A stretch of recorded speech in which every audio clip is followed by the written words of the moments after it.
Back, and so now we want to actually be able to see the minerals. So there are various kinds of microscopes that can be used. So the first one, which really isn't a microscope, would be your hand lens. So in the field, you're going to have this little hand lens that you can hold up to your eye, and then you take the sample and you hold it up to that, and that gives you a pretty good view of the mineral. So that is going to be like a 10 power magnification. So it's going to make the minerals look 10 times bigger than what they normally would. All right, then you can go back into the laboratory, and then they have these things that are called dissecting microscopes, which are better, and they can magnify things up to, roughly 40x.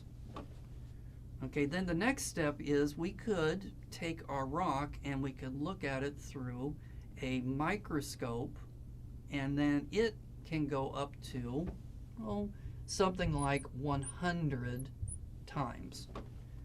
But that still puts a limit on how good you can visualize the minerals that are making up your rock.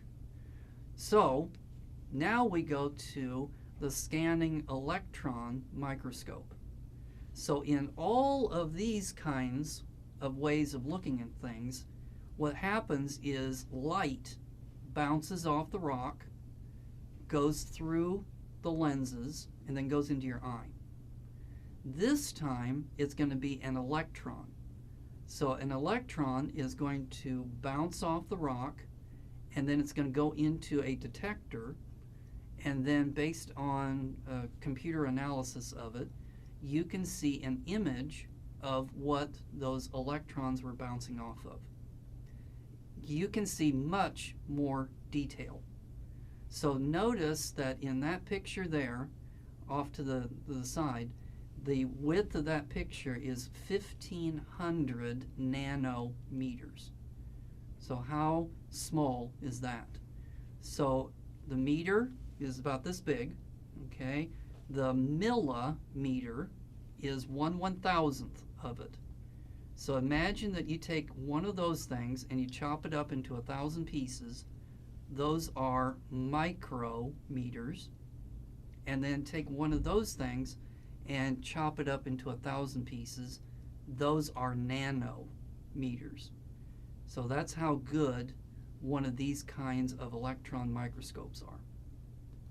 Now the latest version of the electron microscope is called the electron microprobe. And so it's based on the electron microscope, so you still are going to have electrons coming in, and they're going to be bouncing off the atoms that make up the mineral, that make up the rock, and then they're going to go into a detector.